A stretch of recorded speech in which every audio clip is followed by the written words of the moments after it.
So, hi, especially hi to all B Pharm and pharm D స్టూడెంట్స్కి నా నుంచి ఒక చిన్న రిక్వెస్ట్ ఏంటంటే, మనం బీఫామ్ అయినా సరే ఫామ్ డి అయిన వాళ్ళు అయినా సరే, బీఫామ్ వాళ్ళు అయితే 4 years, ఫామ్ డి వాళ్ళు అయితే 6 years కోర్స్ చేసిన తర్వాత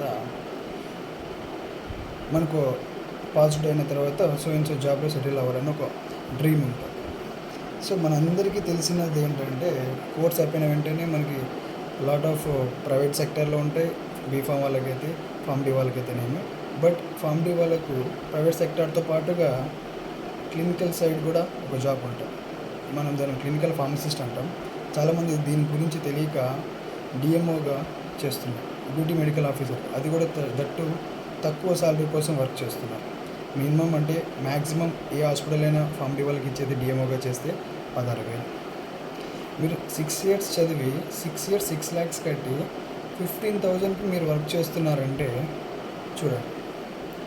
ఇంకోటి, ప్రైవేట్ సెక్టర్లో జాయిన్ అవ్వడానికి రీజన్ ఏంటి అంటే, ఫామ్ డి వాళ్ళకి గవర్నమెంట్ సెక్టర్లో జాబ్స్ లేవని ప్రైవేట్లో చేస్తున్నారా, లేకపోతే అవేర్నెస్ లేక గవర్నమెంట్ డిపార్ట్మెంట్లో జాబ్స్ ఉన్నాయని ప్రైవేట్లో చేస్తున్నారా అనేది మనకు తెలియదు.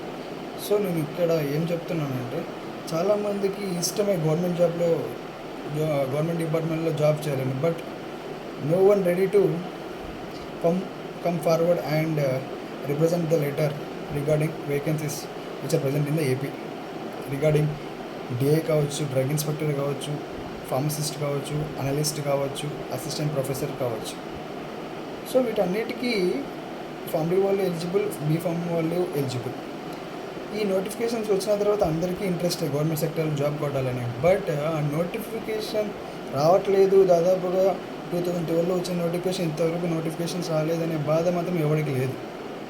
ఓన్లీ ఎంతసేపు ఉన్నా ఆడు చూస్తాడు, ఈడు చూస్తాడు, వీడు తెస్తాడు, వాడు తెస్తాడు అనే తప్ప ఎవడు తేడు. నీ డిపార్ట్మెంట్కి, నీ ఫామ్ డి డిపార్ట్మెంట్కి, బీఫామ్ డిపార్ట్మెంట్కి నువ్వు ఏం చేస్తున్నావు? ఊరికి బీఫామ్ అయిపోయింది, ఫామ్ డి అయిపోయిన వెంటనే ప్రైవేట్ సెక్టర్లో జాబ్ చేయడం, హాస్పిటల్లో డిఎంఓగా చేయడం, లేకపోతే అది మానేసి ఏదైనా ప్రైవేట్గా నీకు నచ్చిన దాంట్లో జాయిన్ అవ్వడం కాదు. 6 years చదివిన తర్వాత నీ క్యాడర్లో బీఫామ్ అయినా సరే, ఫామ్ డి వాళ్ళైనా సరే, నీ ఫార్మసీ గ్రాడ్యుయేట్ చేసిన తర్వాత మీకంటూ సర్టెన్ గవర్నమెంట్ జాబ్స్ ఉన్నాయి. ఇంకోసారి మెన్షన్ చేస్తున్నాను, డిఐ ఉంది, ఫార్మసిస్ట్ ఉంది, అనలిస్ట్ ఉంది, దాంతోపాటుగా అసిస్టెంట్ ప్రొఫెసర్స్ కూడా ఉన్నాయి యూనివర్సిటీలో. ఇవి గవర్నమెంట్ సెక్టర్లో ఉన్న మీ వేకెన్సీస్. వీటి గురించి మీరు ఎవరు ఆలోచించట్లేదు. ఎంతసేపు ఉన్న ప్రైవేట్ సెక్టర్లో వెళ్ళిపోతున్నారు, ఎంతసేపు ఉన్న తక్కువ శాలరీకి డిఎంఓగా చేస్తున్నారు. కానీ వీటి గురించి మాట్లాడడానికి ముందుకు రాండి అంటే ఏ స్టూడెంట్ ఎవరు రావట్లా. లాస్ట్ టైం గవర్నమెంట్కి రిప్రజెంటేషన్ లెటర్ ఇవ్వడానికి వెళ్ళినప్పుడు 4 వెళ్ళాం. 4 వెళ్తే పని జరగల. వాళ్ళు ఏమన్నారంటే, మీకు ఒకరికే ప్రాబ్లం ఉందా, ఎవరికి ప్రాబ్లం లేదా అన్నట్టుగా మాట్లాడతారు. సో అవన్నీ కాదు.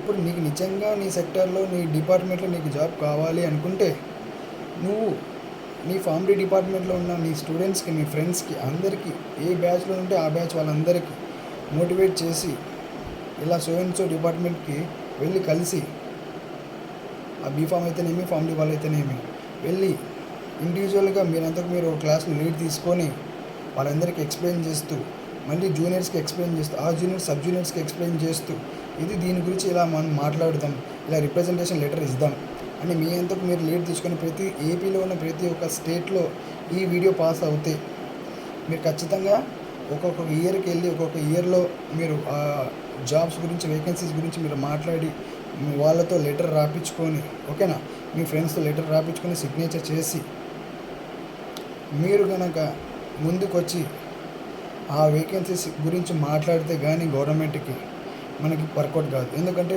గత 2012లో జరిగిన నోటిఫికేషన్, రిలీజ్ అయిన నోటిఫికేషన్ ఇప్పటివరకు ఎటువంటి నోటిఫికేషన్ ఏపీలో జరగల. బట్ చాలా వేకెన్సీస్ అయితే ఉన్నాయి, అది మీకు తెలియట్లేదు. ఓకేనా, ఎన్ని వేకెన్సీస్ ఉన్నాయి, ఎన్ని లేదా అనేది మనం మాట్లాడితే దాని గురించి తెలుస్తుంది. సో మనం గవర్నమెంట్ ఫార్మసీ గ్రాడ్యుయేట్ చేసిన తర్వాత చాలామంది గవర్నమెంట్ డిపార్ట్మెంట్ గురించి మర్చిపోయారు. ఎంతసేపు ఉన్నా ప్రైవేట్ సెక్టర్లోకి వెళ్తున్నారు. బట్ ప్రైవేట్ సెక్టర్లో కూడా బాగా లేదని చెప్పటం లేదు. బట్ మన ఫార్మసీ చేసిన తర్వాత బయటికి ఎక్కడికి వెళ్ళినా సరే, ఫర్ ఎగ్జాంపుల్ మ్యారేజెస్కి వెళ్ళినా కానీ ఎక్కడికైనా సరే, నువ్వు ఏం చేస్తున్నావు అని నేను అడిగినప్పుడు, ఆంటీ నేను ఫామ్ డి చేస్తున్నాను, అంకుల్ నేను ఫామ్ డి చేస్తుంటే, ఏంటి బీఫామా, ఏంటి బీఫామా అని అడిగి చులకనగా చూసిన వాళ్ళు చాలామంది ఉన్నారు.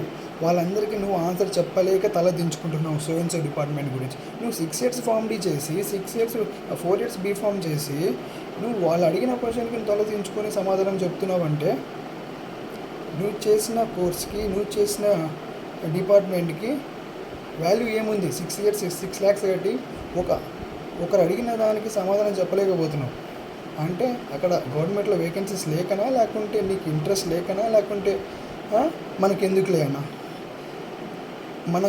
అనుకుంటే మనకెందుకులే ఎవడో చేస్తాడనుకుంటే ఎవడేం చేయడు.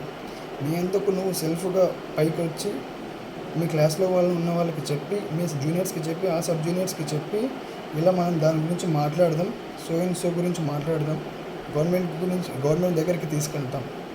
గవర్నమెంటే తీసుకొచ్చుతుంది కదా అని చాలామంది అనుకుంటారు. ఇప్పుడు నీకు నువ్వే ముందుకు రానప్పుడు ఎంత బిజీ ఉంటావో ఒక్కరోజు బయటికి వచ్చి రిప్రజెంటేషన్ లెటర్ ఇవ్వడానికి నువ్వే రావే. మరి గవర్నమెంట్ అనేది, స్టేట్ గవర్నమెంట్ అనేది వాళ్ళకి చాలా వర్క్స్ ఉంటాయి. అలాంటి వాళ్ళు మన కోర్స్ గురించి మనం ఒకసారి ఎక్స్ప్లెయిన్ చేస్తే, ఇన్ని వేకెన్సీస్ ఉన్నాయి, ఇన్ని జాబ్స్కి మనం ఎలిజిబుల్ అని చెప్తే వాళ్ళకు కూడా ఒక ఐడియా వస్తుంది. అంతేగాని ఎవడో చేస్తారులే, వాళ్ళు వచ్చినప్పుడు నోటిఫికేషన్ చూసుకుందాంలే అనుకుంటే ఆ నోటిఫికేషన్ వచ్చేటప్పుడు నీ ఏజ్ బార్ అయిపోయి ఉంటుంది. You are not eligible to write certain exams which are present in the pharmacy department. So ఆ ఏజ్ ఉన్నప్పుడే నువ్వు ముందుకు వచ్చి ఫైట్ చేస్తేనే you can able to write that exam. ఓకేనా? ఈ ఫార్మసీ డిపార్ట్మెంట్లో చాలా వేకెన్సీస్ ఉన్నాయండి. ఓకేనా? చాలా వేకెన్సీస్ ఉన్నాయి. మీరు వాటి గురించి మీకు తెలియక మీరు ఎంతసేపు ప్రైవేట్లోకి వెళ్ళిపోతున్నారు తప్ప దీని గురించి గవర్నమెంట్ జాబ్ ఒక టేస్ట్ తెలిస్తే కనుక మీరు వదులుకోరు. ఎందుకంటే నా సింపుల్ రిక్వెస్ట్ ఏంటంటే మీరందరూ రిప్రజెంటేషన్ లెటర్ కోసం ముందుకు వచ్చి ప్రతి ఒక్క స్టూడెంట్, అది అమ్మాయి కావచ్చు అబ్బాయి కావచ్చు, ఇంట్రెస్టెడ్ ఉన్న క్యాండిడేట్స్ ప్రతి ఒక్కరు నోటిఫికేషన్ పడిన తర్వాత నేను రాస్తాను అనేది కాకుండా నోటిఫికేషన్ కోసం ముందుకు రావాలంటే మన రిప్రజెంటేషన్ లెటర్ ఇచ్చి నీ ప్రాబ్లమ్స్ వాళ్ళకి చెప్తే సో అండ్ సో డిపార్ట్మెంట్లో ఉన్న ఎన్ని వేకెన్సీస్ ఉన్నాయి అవన్నీ వాళ్ళు క్లియర్ చేసి నీకు ఒక నోటిఫికేషన్ వచ్చే ఛాన్సెస్ ఉన్నాయి ఏపీలో. ఎంతసేపు నువ్వు ముందుకు రాకుండా ఎవడో వచ్చి చూస్తాడంటే ఎవడైతే రాడు. ఇది చూసినాం 2008 నుంచి 2020 వరకు చూసినాం, ఏం జరగల. నీ అంతకు నువ్వు ముందుకు వచ్చి మాట్లాడి లెటర్స్ ఇస్తేనే ముందుకు పోతుంది, లేదంటే ఏజ్ బార్ అవుతుంది తప్ప నోటిఫికేషన్స్ మాత్రం రావు. ఇది కన్ఫామ్. ఓకేనా?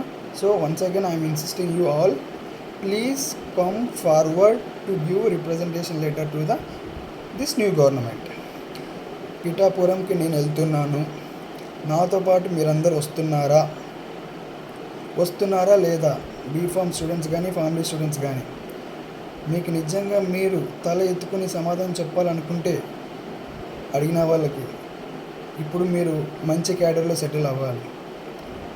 ఆ క్యాడర్ రావాలంటే ఫస్ట్ మనం ఫైట్ చేయాలి, మనం అడగాలి ఒకసారి గవర్నమెంట్లో. అంతవరకు రాదు. సో పిఠాపురానికి మేము అందరం వెళ్తున్నాము, మాతో పాటు మీరందరూ రావాలి, వస్తున్నారని కోరుకుంటున్నాను. ఓకేనా? ఈ వీడియో ప్రతి ఒక్కరికి షేర్ చేయండి, స్టేట్లో ఉన్న ప్రతి ఒక్కరికి షేర్ చేయండి. ఇంట్రెస్ట్ ఉన్న వాళ్ళు గ్రూప్ లింక్ కింద పెడతాను, దాంట్లో జాయిన్ అవ్వండి. ఇంకోటి రిక్వెస్ట్ ఏంటంటే ఖచ్చితంగా వస్తాము అనే వాళ్ళైతేనే ఆ గ్రూప్లో జాయిన్ కాండి.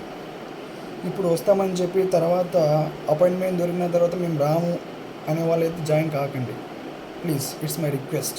ఎందుకంటే లాస్ట్ టైం మేము అలానే సఫర్ అయినాం. రిప్రజెంటేషన్ లెటర్ కోసం అని చెప్పి జాయిన్ అయినారు గ్రూప్లో 100 మంది, దాదాపు 1000 మెంబర్స్ ఏపీడిఐ ఆస్పిరెంట్స్ అని. బట్ రిప్రజెంటేషన్ లెటర్ ఇవ్వడానికి ముందుకు వచ్చింది 4 మెంబర్స్. మ్యాన్ పవర్ లేకపోతే వాళ్ళ దగ్గర వర్కౌట్ కాదు. మీరు ఒకటేనా వచ్చేది? మిగతా వాళ్ళతో సంబంధం లేదా? వాళ్ళకి యూజ్ కాదా? మరి మీరు ఒకటి ఎందుకు వస్తున్నారంటే లెటర్స్ పైన సిగ్నేచర్ చేయించుకుంటే ఎంతమంది ఉన్నారంటే నమ్మరు. They need man power. ఎంతమంది అన్ఎంప్లాయ్మెంట్స్ ఉన్నారు ఫార్మసీ గ్రాడ్యుయేట్స్ అని వాళ్ళు కల్లారా చూస్తే, మెజారిటీ ఆఫ్ ది మెంబర్స్ని చూస్తే వాళ్ళకు ఒకటి అవును నిజంగా ఎంతమంది ఉన్నారా అని ఒక ఐడియా వస్తుంది. సో దాని కొరకు మేము కళ్యాణ్ గారికి కానీ బాబు గారికి కానీ రిప్రజెంటేషన్ లెటర్ ఇవ్వడానికి మేము వెళ్తున్నాము. మాతో పాటుగా మీరు అందరూ ఏపీ స్టేట్లో ఉన్న ప్రతి ఒక్కరు, ఈ వీడియో చూసే ప్రతి ఒక్కరు ముందుకొచ్చి ఆ రిప్రజెంటేషన్ లెటర్ ఏదైతే ఉంటుందో అది ఇవ్వడానికి పార్టిసిపేషన్ చేసి మీరందరూ మీకున్న ప్రాబ్లమ్స్ ఎక్స్ప్రెస్ చేస్తే తొందరలో మనకి ఈ 1 yearలో న్యూ నోటిఫికేషన్ వచ్చే ఛాన్సెస్ ఉన్నాయి. మీరు రాకుండా ఎవరు చూసుకుంటారు ఏదో చేస్తారంటే ఇది మాత్రం జరగదు, ఎప్పటికీ జరగదు, ఇక్కడే ఆగిపోతుంది. So I requesting you all B Pharm students and Pharm D students to come forward to give representation letter to the new government. Understand? Please come forward. ఓకేనా? మేమందరం వెళ్తున్నాం పిఠాపురంకి, నాతో పాటు మీరు కూడా వస్తున్నారా? వచ్చే వాళ్ళైతేనే ఖచ్చితంగా గ్రూప్లో జాయిన్ కండి. ఆ గ్రూప్లో జాయిన్ అయిన వాళ్ళందరే అక్కడికి వెళ్తున్నాం. వెళ్ళి మనం వేకెన్సీస్ గురించి న్యూ గవర్నమెంట్కి ఎక్స్ప్రెస్ చేస్తున్నాం. Understand? Please share this video to as many as pharmacy graduates. I requesting you all. Thank you.